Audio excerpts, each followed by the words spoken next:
Topic है formation of complex compound. तो ज्यादातर आपको कॉम्प्लेक्स कहाँ पर मिलता है बोले तो ट्रांजिशन एलिमेंट्स में मिलता है, यानी डी ब्लॉक एलिमेंट्स। क्यों मिलते हैं वहां पर, क्यों मिलता है बोले तो यहाँ पर क्या होता है बोले तो due to the presence of vacant d orbital की वजह से, यानी डी ऑर्बिटल्स का इलेक्ट्रॉन, समझो कि डी में कितना रहता है कैपेसिटी 10 रहता है, यानी 10 इलेक्ट्रॉन्स फिल्ड अप रहते हैं। लेकिन जो जिस एलिमेंट्स में इलेक्ट्रॉन्स कंप्लीटली फिल्ड अप नहीं है तो वो क्या होता है बोलो तो ये कॉम्प्लेक्स फॉर्मेशन होता है। तो समझो कि एक एग्जांपल देखो, तो यहाँ पर क्या है बोले तो PtCl4। ओके, यहाँ पर प्लैटिनम क्या है, इट्स ए ट्रांजिशन एलिमेंट्स, समझ में आ रहा। और क्लोरीन क्या है बोले तो इट्स ए हैलोजन एटम। तो दोनों कॉम्बिनेशन फॉर्मेशन होके क्या हो रहा है बोले तो एक PtCl4 का एक कॉम्प्लेक्स फॉर्मेशन हो रहा है, इसको हम बोलते हैं कॉम्प्लेक्स। तो ये चैप्टर हम अभी डीपली कब स्टडी करते हैं बोले तो कोऑर्डिनेशन कंपाउंड्स बोल के इस नेक्स्ट चैप्टर है, वहां पर डीपली है, यहाँ पर जो डेफिनेशन ही दिया है। ओके, तो कॉम्प्लेक्स का मतलब क्या होता है बोले तो these are the strong tendency to combining one और टू मोर इलेक्ट्रॉन्स। तो यहाँ पर क्या होता है बोले तो प्लैटिनम का एक इलेक्ट्रॉन और क्लोरीन का इलेक्ट्रॉन तो कंबाइन होकर क्या होता है बोले तो कॉम्प्लेक्स फॉर्मेशन होता है। तो और एक बात क्या है बोले तो जो भी लार्ज नंबर ऑफ मॉलिक्यूल है, यानी जिसका साइज कम है वो भी क्या होता है बोले तो कॉम्प्लेक्स फॉर्मेशन होता है। तो कॉम्प्लेक्स फॉर्म होने के लिए क्या क्या वजह है बोले तो एक क्या है बोले तो इसका स्मॉल साइज, जो भी ट्रांजिशन मेटल्स है उसका अगर साइज स्मॉल रहे तो वो क्या होता है बोले तो एक लार्ज एलिमेंट के साथ वो कॉम्प्लेक्स बना सकता है। समझो कि एक स्कैंडियम है, तो स्कैंडियम क्या है बोले तो इससे स्मॉल इन साइज। ओके, तो अगर स्कैंडियम का साइज कम है तो वो क्या करता है बोले तो किसी और एलिमेंट्स लार्ज एलिमेंट के साथ क्या होता है बोले तो कंबाइन होके एक कॉम्प्लेक्स फॉर्मेशन होता है। लेकिन ध्यान रखो कॉम्प्लेक्स में अगर लार्ज साइज एलिमेंट्स के कॉम्प्लेक्स फॉर्मेशन नहीं होता है। ओके, तो और क्या है बोले तो हाई आयनिक चार्जेस। तो हाई आयनिक चार्जेस मतलब क्या होता है बोले तो जिस एलिमेंट्स में चार्ज ज्यादा है वो भी क्या होता है बोले तो ये कॉम्प्लेक्स फॉर्मेशन होता है। तो थर्ड पॉइंट क्या है बोले तो due to the availability of vacant d orbital for bond formation. तो अगर समझो कि एक एलिमेंट्स में क्या है बोले तो कंप्लीटली फिल्ड डी ऑर्बिटल से, यानी D10। तो फॉर एग्जांपल ये लो जिंक। ओके, तो जिंक में क्या होता है बोले तो D10 है, तो ऐसा क्या होता है बोले तो ऐसा एलिमेंट्स वो कॉम्प्लेक्स का फॉर्मेशन बहुत कम करता है compare to the vacant d orbital. Okay, तो अभी हमारा नेक्स्ट टॉपिक है कैटालिटिक फॉर्मेशन। ये टॉपिक बहुत इंपॉर्टेंट है, क्या है बोले तो ये 4 पॉइंट्स आप क्या करो बोले तो याद रखो। Okay, electric property. तो कैटलिस्ट का मीनिंग क्या होता है बोले तो ये एक केमिकल रिएक्शन का स्पीड क्या करता है, ज्यादा करता है। अगर समझो कि यहाँ पर एक CH3 okay CH3 plus OH है बोल के समझो। अगर हम इसको एक प्लैटिनम कैटलिस्ट ऐड किए, क्या है इधर CH3 प्लस OH है बोल के समझो, हम क्या कर रहे हैं बोले तो यहाँ पर एक कैटलिस्ट यूज कर रहे हैं, तो तब क्या होता है बोले तो ये ऐसा CH3 OH रिएक्शन फॉर्मेशन होता है। जब आप कैटलिस्ट यूज करते हैं ना तो तब क्या होता है बोले तो ये compare to the previous one इसका केमिकल रिएक्शन स्पीड होता है। अगर समझो कि आप यहाँ पर क्या करें बोले तो कैटलिस्ट यूज नहीं करें, तो फॉर एग्जांपल अगर ये रिएक्शन ऐसा यहाँ पर क्या था CH3 अलग था और OH क्या है बोले तो अलग है, तो अगर ये दोनों रिएक्शन कॉम्बिनेशन कंबाइन होने के लिए अगर हम कौन सा भी कैटलिस्ट यूज नहीं करते हैं ना तो तब क्या होता है बोले तो एक कंप्लीट रिएक्शन होने के लिए फॉर एग्जांपल 1 डे लगता है। ओके, वही रिएक्शन को अगर हम एक कैटलिस्ट यूज किए, यानी प्लैटिनम निकल कोबाल्ट कौन सा भी कैटलिस्ट यूज किए, तो तब क्या होता है बोले तो एक 1 डे में रिएक्शन फॉर्मेशन होना क्या होता है बोले तो 4 आवर्स में ये रिएक्शन फॉर्मेशन होता है। तो इसकी वजह से हम क्या करते हैं बोले तो कौन सा भी एक ऑर्गेनिक रिएक्शन या इनऑर्गेनिक रिएक्शन में हम कैटलिस्ट यूज करते हैं ताकि रिएक्शन का स्पीड ज्यादा हो सके। ओके, तो यहाँ पर एक पॉइंट है क्यों डी ब्लॉक एलिमेंट्स यानी ट्रांजिशन एलिमेंट्स ही कैटलिस्ट की जगह यूज करते हैं, क्यों अदर एलिमेंट्स क्यों यूज नहीं करते। For example P block elements क्यों यूज नहीं करते और S ब्लॉक एलिमेंट्स का एलिमेंट्स क्यों यूज नहीं करते कैटलिस्ट में बोल के एक क्वेश्चन आता है। यहाँ पर ट्रांजिशन एलिमेंट्स ही क्या करते हैं बोले तो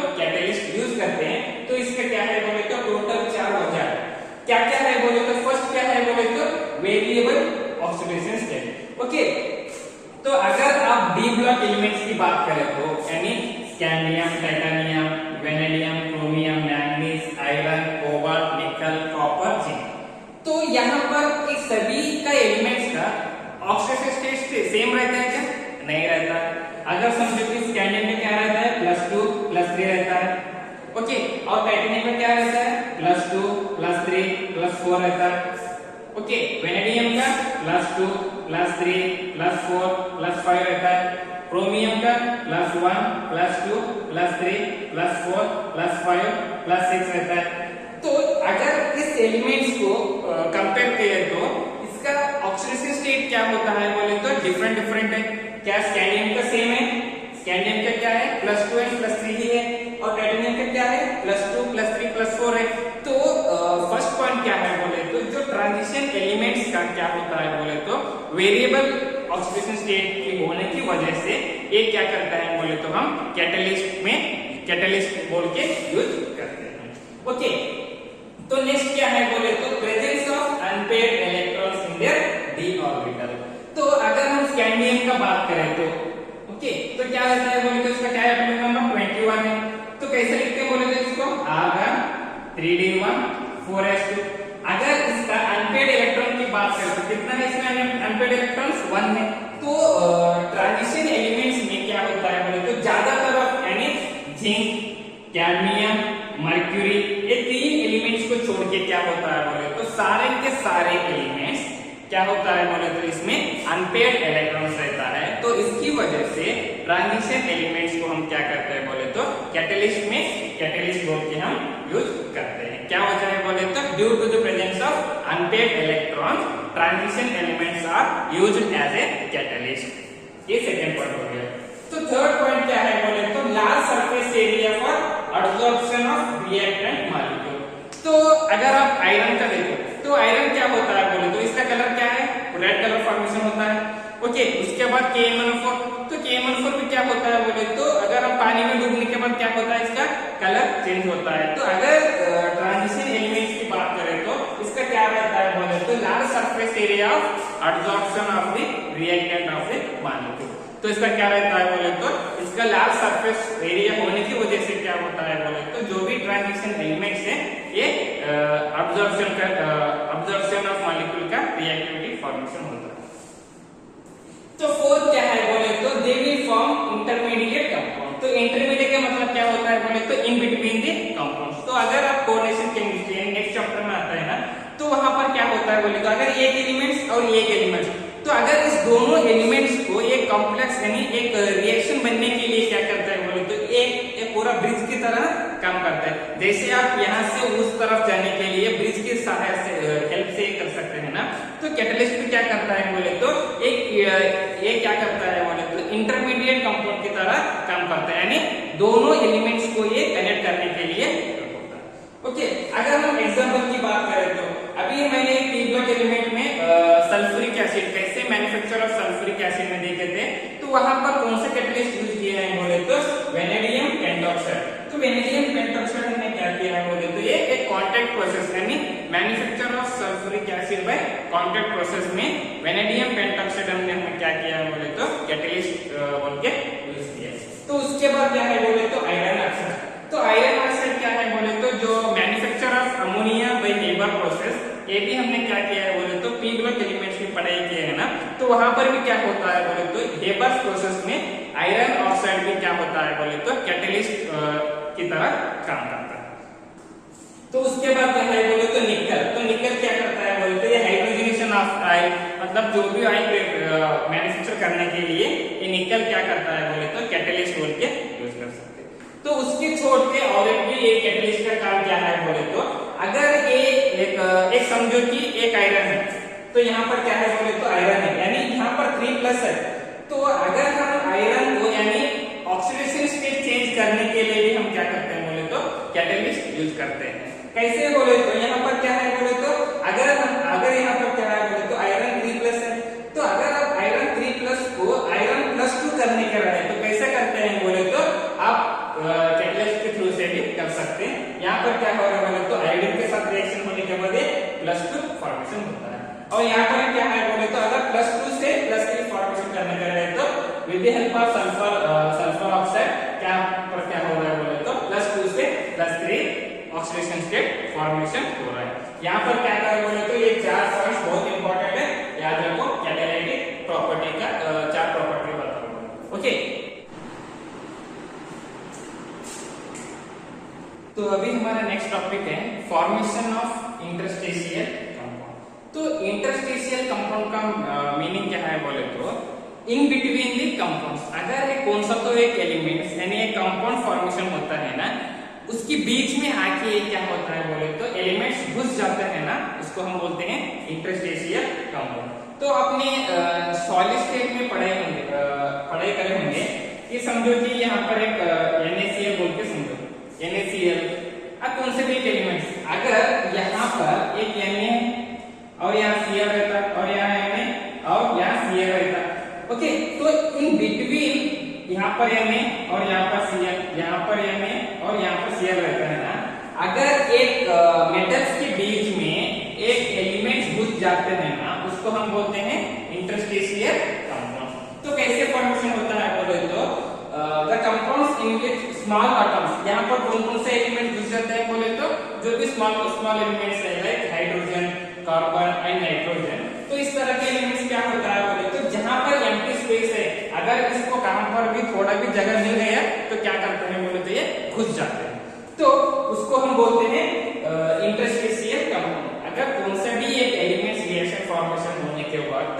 अगर एक क्रिस्टल लेटाइस में, ओके, क्रिस्टल लेटाइस में थोड़ा एम्प्टी स्पेस रहा तो ये एलिमेंट्स घुस जाते हैं, उसको हम बोलते हैं इंटरस्टेशियल कंपाउंड्स। तो इंटर का मतलब क्या होता है बोले तो इन बिटवीन द कंपाउंड्स। तो इन बिटवीन द कंपाउंड्स ये हाइड्रोजन, कार्बन एंड नाइट्रोजन जैसा एलिमेंट्स क्या होता है बोले तो घुस जाते हैं ना, तो इसको हम बोलते हैं इंटरस्टेशियल कंपाउंड्स। तो अगर हम एग्जांपल की बात करें तो like titanium carbide, magnesium carbide and ferric hydride, तो कैसे फॉर्मेशन होता है? अगर इसका प्रॉपर्टीज की बात करें तो यानी प्रॉपर्टीज ऑफ इंटरस्टेशियल कंपाउंड्स की बात करें तो इसका क्या है बोले तो हाई मेल्टिंग पॉइंट है compare to the other pure metals, okay.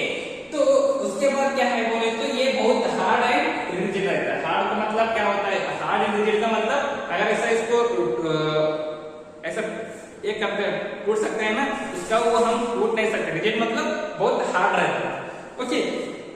तो उसके बाद क्या है बोले तो these are the chemically inert. Chemically inert मतलब क्या होता है बोले तो ये किसी और के साथ क्या होता है बोले तो इन्वॉल्व नहीं कर सकते, ओके।